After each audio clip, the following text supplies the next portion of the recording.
नमस्कार मित्रों, प्रस्तुत है मधु कांकरिया जी की कहानी काली चील। तो शुरू करते हैं मित्रों।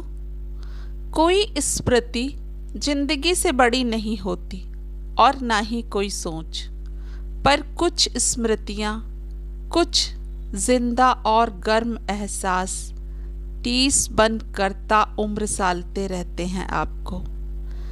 चेखव की एक कहानी पढ़ी थी, एक क्लर्क की मौत, जिसमें एक क्लर्क होता है। एक बार वह थिएटर हॉल में कोई नाटक देख रहा होता है कि अचानक उसे जोर से छींक आती है। छींक इतनी तेज होती है कि छींक के कुछ छींटे सामने बैठी मटकी सी मोटी और गंजी खोपड़ी पर गिर जाते हैं। गंजी खोपड़ी घूमकर आंखें तरेर कर पीछे देखती है तो क्लर्क के होश उड़ जाते हैं। वह उसका बॉस था। बॉस उससे कुछ नहीं कहता, पर अफसरशाही का आतंक उसके मांस में ही नहीं, हड्डियों तक में धंसा था। वह और अधिक चैन से बैठ नहीं पाता। बार बार उसे लगता कि अनजाने ही सही पर उससे भयंकर अपराध हो गया है। उसकी बदतमीज छींक के गंदे छींटे बॉस की खोपड़ी पर नहीं पड़ने चाहिए थे। जाने बॉस क्या सोचे, कौन जाने उसे नौकरी से ही डर पंख पसारने लगा। बॉस का आतंक कंधे पर बैठे गिद्ध की तरह हर पल उसे अपनी नुकीली नोक से लहूलुहान करने लगा। अब गई नौकरी।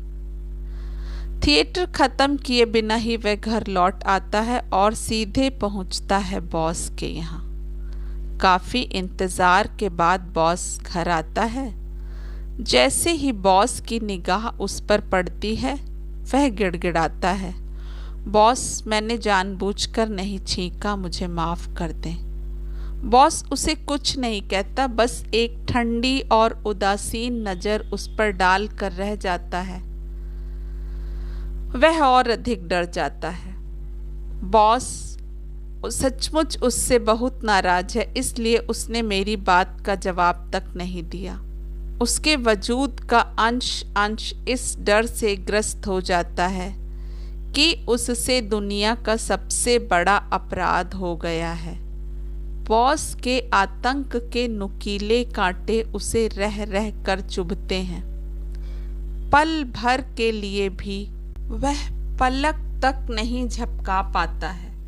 खौफ और तनाव की नोक पर टंगा वह आधी रात में ही फिर जा पहुंचता है बॉस के घर। सर, मुझे माफ कर दें, मैंने जानबूझकर नहीं छींका था।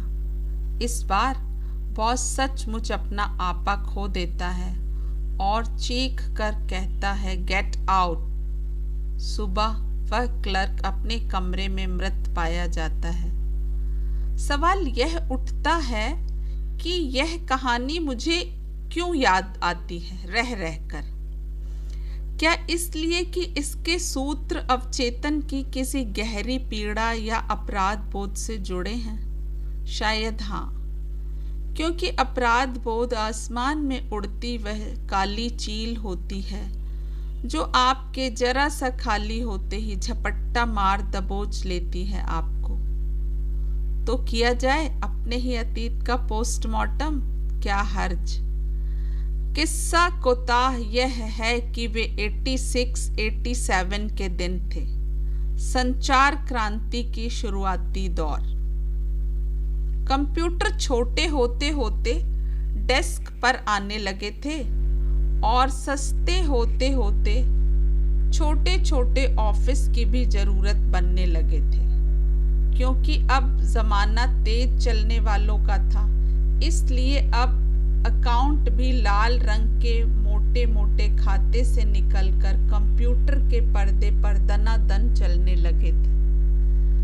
रातों रात कंप्यूटर हवा पानी की तरह अनिवार्य बन गया था। जगह जगह कुकुर मुत्ते की तरह कंप्यूटर सेंटर खुल गए थे। हमारे स्वप्न भी अब कंप्यूटर के साथ जुड़ने लगे थे। अब आसमान उसका था जिसे कंप्यूटर चलाना आता था। स्वप्न उसके दौड़ते थे, जिनकी उंगलियां कंप्यूटर पर तेज तेज दौड़ती थी। पर पुरानी पीढ़ी, जिन्हें न कंप्यूटर चलाना आता था और जिंदगी की घिस घिस ने जिन्हें इतना घिस दिया था कि जिनमें नया कुछ भी सीखने की ऊर्जा और उमंग ही नहीं बची थी। कंप्यूटर के बारे में सोच सोच उनका रक्तचाप बढ़ने लगा था। उनकी ऊर्जा और स्वप्नों का लीकेज होने लगा था, क्योंकि कंप्यूटर के चलते उनकी जिंदगी अनाथ हो इधर उधर भटकने लगी थी। मैं उन दिनों कोलकाता के प्रसिद्ध टी एक्सपोर्ट हाउस में ताजा ताजा कंप्यूटर प्रोग्रामर बनी थी। मेरा काम था उस एक्सपोर्ट हाउस को कंप्यूटराइज्ड करना, कुछ इस तरह कि धीरे धीरे सारी संबंधित एवं जरूरी रिपोर्ट कंप्यूटर से ही निकले। अब तक सारी रिपोर्ट एक्सपोर्ट हाउस के टाइपिस्टों एवं बाबुओं द्वारा ही तैयार की जाती थी। चूंकि वह एक्सपोर्ट हाउस था, इस कारण इन टाइपिस्ट और बाबुओं का भी अपना अलग ही रुतबा था, जो मेरे आने के चलते एकदम से धचक गया था। आधे से अधिक टाइपिस्टों को प्यूनगिरी में लगा दिया गया था, और जो आधे बचे हुए भी थे वे ऑक्सीजन पर थे। कब गिर जाएं, उन पर बेकारी अपमान की गाज। कंप्यूटर उनके लिए एक ऐसा खलनायक था जो न केवल उनकी पतंग काट रहा था, वरन उनके स्वप्न और सम्मान को भी देश निकाला दे रहा था। कंप्यूटर से निकली रिपोर्ट की चकमक, स्पीड और परफेक्शनिस्ट को देख वे ठंडी सांस लेते, बीते दिनों की जुगाली करते और अपने हाथों से अपनी मेज पर मुक्के मारते। जब कभी कंप्यूटर से निकली रिपोर्ट में मेरी गलती समझ के चलते कोई भूल निकल आती या आंकड़े गलत बोलने लगते, उनके चेहरे पर 100 गुलाब खिल जाते, हवाएं तेज तेज चलने लगती। उनके होंठ, जो इन दिनों नौकरी जाने की चिंता में हंसना भूल गए थे, उन पर हंसी किसी चिड़िया की तरह फुदकने लगती। वे फिर पुराने दिनों का स्वप्न देखने लगते, जब वक्त जिंदगी से भरपूर था और इतने नीरस काम करते हुए भी वे फिल्मी गीत गुनगुनाने, चुटकुला सुनाने और मुख्यमंत्री ज्योति बाबू पर बहस करते हुए ठहाका लगाने की कुवत रखते थे। उन दिनों को सलाम करते हुए वे फिर अपनी कल्पना में कंप्यूटर को बाहर निकाल अपनी टाइपिंग मशीन और अपने पुराने साथियों को बाइज्जत प्रतिष्ठित करने लगते। अपने आसपास के असंपृक्त और तटस्थ मैं उनकी बेबसी का स्वाद लेती, उनके स्वप्नों से खेलती, उन्हें घायल करती, तेजी से सिस्टम को कंप्यूटराइज्ड करने में लगी थी। उन्हीं प्रयोगों वाले दिनों में एक दिन एकाएक मेरी हार्ड डिस्क क्रैश कर गई। अगले दिन एक्सपोर्ट हाउस को अपनी रेट रूस, जर्मनी और जापान आदि देशों के प्रतिनिधियों को भेजनी थी, क्योंकि उसी दिन ऑक्शन होने वाला था। हमारा एक्सपोर्ट हाउस स्थानीय बाजार से ऑक्शन से चाय पत्तियां खरीदता था, फिर उनकी ब्लेंडिंग, टेस्टिंग और ग्रेडिंग आदि कर उसे रूस, जर्मनी जैसे देशों को मोटे फायदे में एक्सपोर्ट करता था। बहरहाल ऊपर से आदेश आया, सारी रिपोर्ट सुबह तक लग जानी चाहिए। मेरे आने से पहले 1.5 पसली के फोनी बाबू यह सब देखते थे। वे एक्सपर्ट विभाग के सबसे अनुभवी टाइपिस्ट कम क्लर्क थे। कोई साधारण दिन होता तो वे कंप्यूटर की इस दगाबाजी पर बहुत खुश होते, शायद मित्रों को दावत तक दे डालते, क्योंकि उन दिनों उनका सबसे बड़ा दुश्मन यदि कोई था तो वह कंप्यूटर ही था। पर वह एक महत्वपूर्ण एवं उड़ता हुआ दिन था। रिपोर्ट उनकी देखरेख में ही निकलती थी। एक्सपोर्ट डिपार्टमेंट की सारी रिपोर्ट का दायित्व उनके अधीन था। उन्होंने कातर निगाह से मुझे देखा और जाल में कैद पक्षी की तरह फरफराए।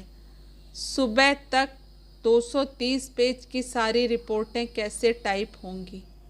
क्या दूसरे कंप्यूटर का इंतज़ाम नहीं हो सकता? बैकअप, दूसरी फ्लॉपी में संग्रहित डाटा। बैकअप तो है ही आपके पास। मैंने गर्दन उचकाई और अपनी अक्ल से पंगा लेते हुए कहा, मैनेजमेंट से बात कीजिए। उनका अधबूढ़ा चेहरा हल्के से कांपा, आंखों में बॉस का खौफ उभरा। सामने के दो टूटे दांतों से दयनीय हंसी बिखेरते वे लटपटाई आवाज में पिनपिनाए, साहब बहुत गुस्से वाले हैं, मेरी तो हिम्मत ही नहीं पड़ती। एक बार तो गुस्से में उन्होंने रजिस्टर ही मुझ पर फेंक दिया था। करीब खिसक कर वे फिर फुसफुसाए, आप पर तो वे बहुत मेहरबान हैं।